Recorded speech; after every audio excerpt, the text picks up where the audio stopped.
Hello जय हिंद दोस्तों, मैं शुभम आपका स्वागत करता हूं आपके अपने इस यूट्यूब चैनल शुभम क्लासेस में।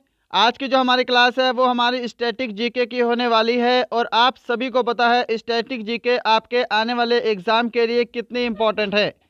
सभी प्रश्न यहाँ पर मैंने इम्पोर्टेंट, सेलेक्टेड और एक्सपेक्टेड ऐड किए हैं, तो मैं उम्मीद करूँगा सेशन आपको ज़रूर हेल्पफुल लगेगा। चलिए अपनी क्लास स्टार्ट करते हैं।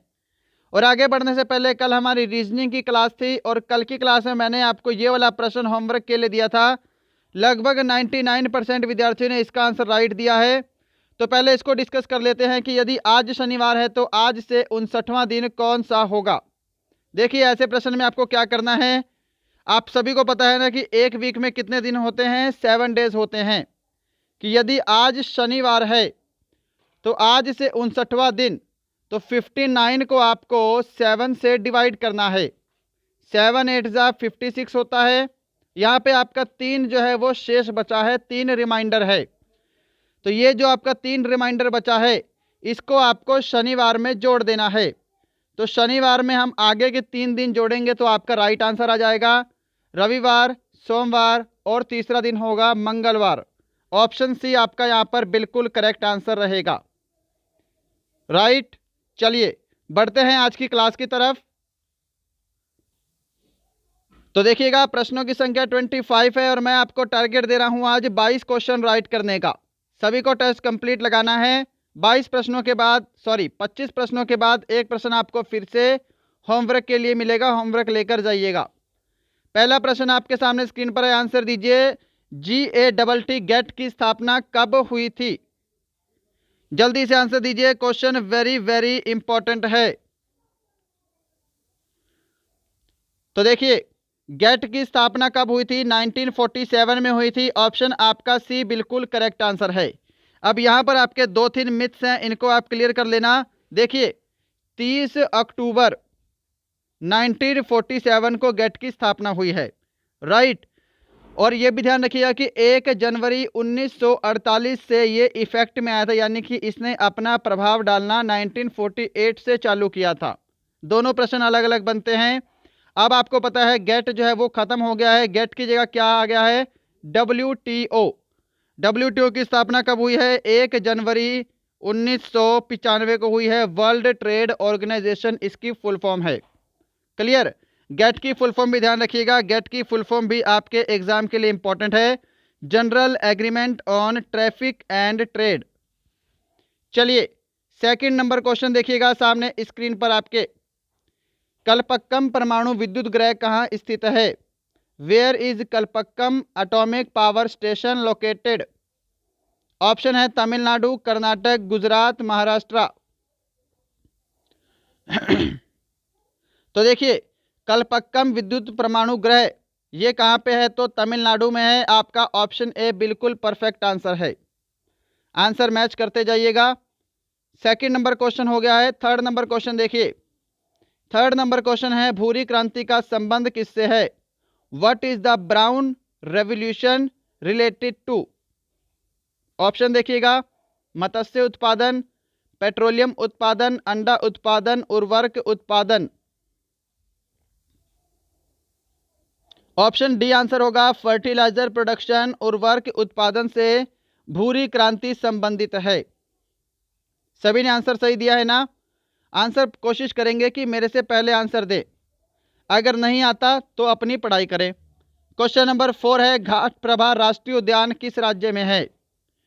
चलिए इसका आंसर दीजिए, घाट प्रभा राष्ट्रीय उद्यान किस राज्य में है? देखिए हम अगर बात करेंगे घाट प्रभा की तो ये आपका कर्नाटक में है। ऑप्शन ए करेक्ट आंसर है। ठीक है, कुछ लोग उत्तर प्रदेश आंसर दे रहे हैं तो ध्यान रखिएगा। चंद्रप्रभा, चंद्रप्रभा अभयारण्य, चंद्रप्रभा अभयारण्य ये आपका उत्तर प्रदेश में है और घाट प्रभा आपका कर्नाटक में है। अलग अलग प्रश्न है तो कंफ्यूज मत होइएगा। 5 नंबर क्वेश्चन देख लो इसी बात पर। शहर गुवाहाटी किस नदी के किनारे बसा है? ये प्रश्न आपके एग्जाम में पूछा जा चुका है। The city Guwahati is situated on the banks of which river? Option है गोदावरी, शिप्रा, ब्रह्मपुत्र, महानदी। आंसर करोगे इसका क्या? शहर गुवाहाटी जो है यह ब्रह्मपुत्र नदी के किनारे स्थित है। ऑप्शन सी जिन्होंने आंसर दिया है उनका आंसर करेक्ट है। ब्रह्मपुत्र नदी के किनारे गुवाहाटी शहर स्थित है। 6 नंबर क्वेश्चन देखो सामने। 49th समांतर रेखा किन देशों के मध्य स्थित है? Between which countries is the 49th parallel line located? Option सारे यहाँ पे हिंदी में टाइप हैं, तो ऑप्शन बोल देते हैं। यूएसए और कनाडा, जर्मनी और फ्रांस, जर्मनी और पोलैंड, या फिर भारत और चीन। तो 49वीं समांतर रेखा जो है यह यूएसए और कनाडा के मध्य स्थित है। ऑप्शन ए करेक्ट आंसर है। आंसर मैच करिए, क्या सभी ने ऑप्शन ए को आंसर दिया है? चलिए 7 नंबर क्वेश्चन देखिएगा, सामने स्क्रीन पर है। एशेज ट्रॉफी किस खेल से संबंधित है? Ashes trophy is related to which sport? Option है हॉकी, फुटबॉल, बैडमिंटन, क्रिकेट। देखिए एशेज ट्रॉफी जो है यह आपकी क्रिकेट से संबंधित है। ऑप्शन डी करेक्ट आंसर है। यह रहा पहला प्रश्न। दूसरा प्रश्न पूछ सकता है एशेज ट्रॉफी किन देशों के मध्य खेला जाने वाला टूर्नामेंट है? तो ये जो है आपकी ऑस्ट्रेलिया और इंग्लैंड के मध्य होता है एशेज ट्रॉफी। ये ध्यान रखिएगा, ये भी क्वेश्चन बनता है। सिर्फ ये 2 देशों की टीमें खेलती हैं इसमें। क्वेश्चन नंबर 8 आपके सामने। प्रमुख शब्द चाइनामैन किस खेल में प्रयोग होता है? In which sport is the keyword chinaman used? Option है बैडमिंटन, क्रिकेट, बॉक्सिंग, या फिर हॉकी। कौन सा शब्द है? चाइनामैन। तो ये प्रयोग होता है क्रिकेट में। ऑप्शन आपका बी करेक्ट आंसर है। जो लेफ्ट हैंड स्पिनर होते हैं उनको चाइनामैन की संज्ञा दी गई है। ऑप्शन आपका बी राइट है। क्वेश्चन नंबर 9 है सामने स्क्रीन पर। वेंकटेश्वर मंदिर कहाँ स्थित है? आंसर दीजिए इसका quick. Where is Venkateshwara temple located? Option है तिरुपति, श्रीनगर, अजमेर, गुवाहाटी। ऑप्शन आपका ए बिल्कुल करेक्ट आंसर है। वेंकटेश्वर मंदिर तिरुपति में स्थित है। तिरुपति आंध्र प्रदेश। अगर आप सभी ने ऑप्शन ए को आंसर दिया है, आपका आंसर बिल्कुल करेक्ट है। चलिए क्वेश्चन नंबर 10। निम्न में से कौन सी झील महाराष्ट्र में स्थित है? Which of the following lake is located in Maharashtra? Option है चिल्का झील, लोकटक झील, पुष्कर झील, लोनार झील। हाँ जी, महाराष्ट्र में कौन सी झील है बताइए। तो देखिए चिल्का झील कहाँ पे है? ओडिशा में है, आप सभी को पता है।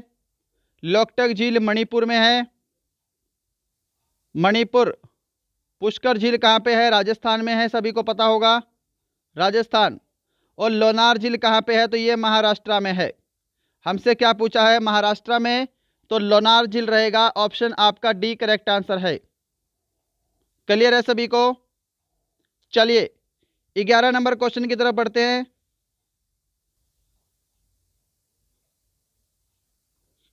क्वेश्चन नंबर 11 है सरदार वल्लभ भाई पटेल अंतरराष्ट्रीय हवाई अड्डा कहाँ स्थित है? वेयर इज सरदार वल्लभ भाई Patel international airport located? Option है अहमदाबाद, नई Delhi, Mumbai, Bengaluru. Answer option A को देना है सभी ने। अहमदाबाद में स्थित है सरदार वल्लभ भाई पटेल अंतरराष्ट्रीय हवाई अड्डा, अहमदाबाद, गुजरात। 12 नंबर क्वेश्चन देखिएगा सामने। फटाफट से प्रश्नों को डिस्कस करेंगे। कौन सा बंदरगाह गुजरात का प्रमुख बंदरगाह है? Which port is the major port of Gujarat? तो देखिए यहां पे आपका ऑप्शन बी करेक्ट आंसर रहेगा। कांडला बंदरगाह गुजरात का प्रमुख बंदरगाह है। परफेक्ट है। जवाहरलाल नेहरू आपको पता होना चाहिए। जवाहरलाल नेहरू बंदरगाह, इसको अब नहावा शोवा बंदरगाह भी बोलते हैं। नहावा शोवा बंदरगाह कहाँ पे है? तो ये आपका मुंबई में है भाई। पारादीप बंदरगाह उड़ीसा में है, पता है सभी को। कोचीन बंदरगाह तो कोचीन में ही है, केरल में। 13 नंबर क्वेश्चन सामने स्क्रीन पर है। थीन बांध किस नदी पर स्थित है? Thein dam is situated on the which river? Option बोलूंगा, भागीरथी नदी, चंबल नदी, रावी नदी, व्यास नदी। और आंसर जल्दी जल्दी दीजिए। थीन बांध किस नदी पर स्थित है? बिल्कुल सही उत्तर मैच करिएगा। ऑप्शन सी जो आंसर दे रहे हैं, रावी नदी, उनका राइट आंसर है। थीन बांध रावी नदी पर स्थित है। देखिए, लोकेशन भी बता दीजिएगा कमेंट बॉक्स में कि थीन बांध किस राज्य में है। ठीक है। 14 नंबर क्वेश्चन देखिएगा, सामने स्क्रीन पर है। पुस्तक इज यू लाइक इट किसके द्वारा लिखी गई? By whom is the book as you like it written? बताइए। ऑप्शन है Shakespeare, Harivansh Rai Bachchan, Mexico Gorky, Nelson Mandela. पुस्तक है इज यू लाइक इट, यह लिखी है विलियम शेक्सपियर ने। ऑप्शन ए करेक्ट आंसर है। इनकी एक और पुस्तक है हेमलेट, यह भी ध्यान रखिएगा, इंपॉर्टेंट है। 15 नंबर क्वेश्चन देखो सामने। प्रथम भारतीय भौतिकी नोबेल पुरस्कार विजेता कौन है? ऑप्शन है हरगोविंद खुराना, अमर्त्य सेन, चंद्रशेखर वेंकटरमन, रविंद्रनाथ टैगोर। इसका आंसर जल्दी से कमेंट बॉक्स में दीजिए। आंसर मैच करिए। अगर आपने ऑप्शन सी को आंसर दिया है, चंद्रशेखर वेंकटरमन, राइट आंसर है जी। भौतिकी में नोबेल पुरस्कार पाने वाले प्रथम भारतीय कौन थे? चंद्रशेखर वेंकटरमन। देखिए, इन 25 प्रश्नों के बाद मैं आपको एक प्रश्न होमवर्क के लिए तो दूंगा ही, साथ में एक और प्रश्न ऐड कर लो कि चंद्रशेखर वेंकटरमन को भौतिकी में नोबेल पुरस्कार किस वर्ष मिला था? इसका आंसर कमेंट करिएगा। किस वर्ष इनको भौतिकी में नोबेल पुरस्कार दिया गया है?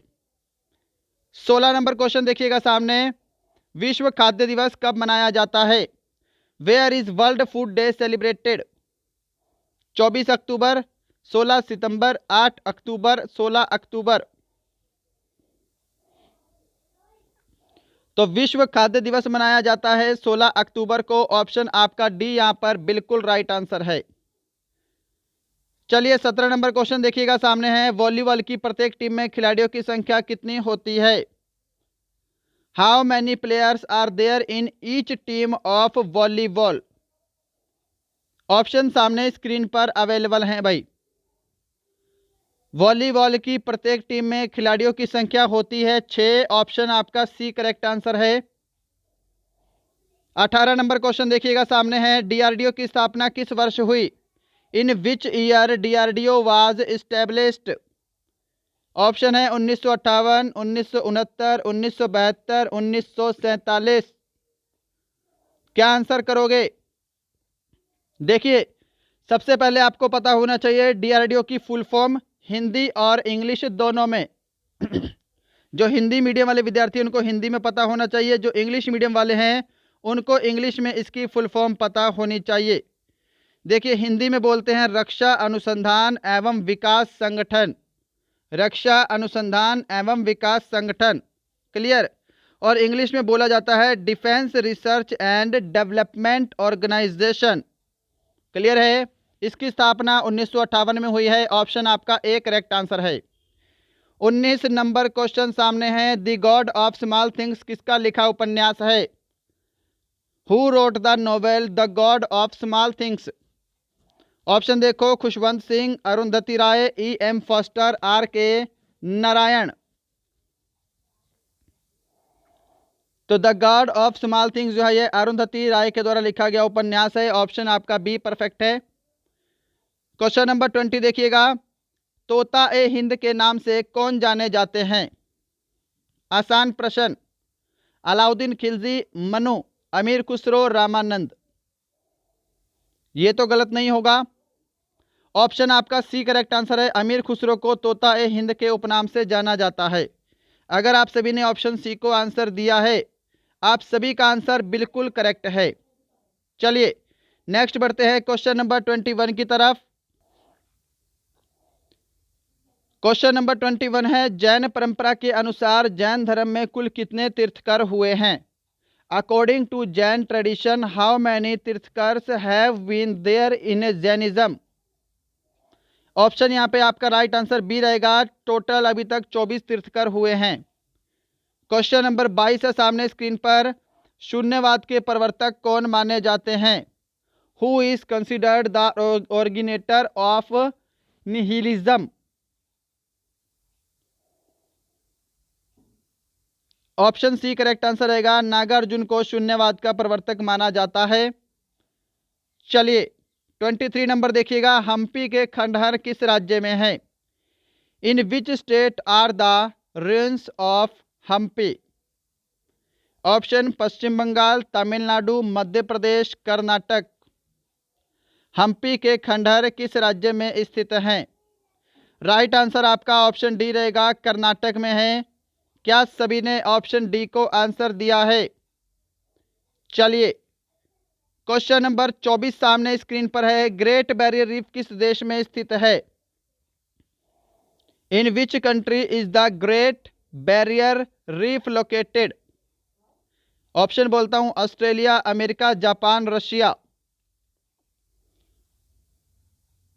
तो द ग्रेट बैरियर रीफ जो है ये ऑस्ट्रेलिया में है। ऑप्शन ए आपका बिल्कुल करेक्ट आंसर है।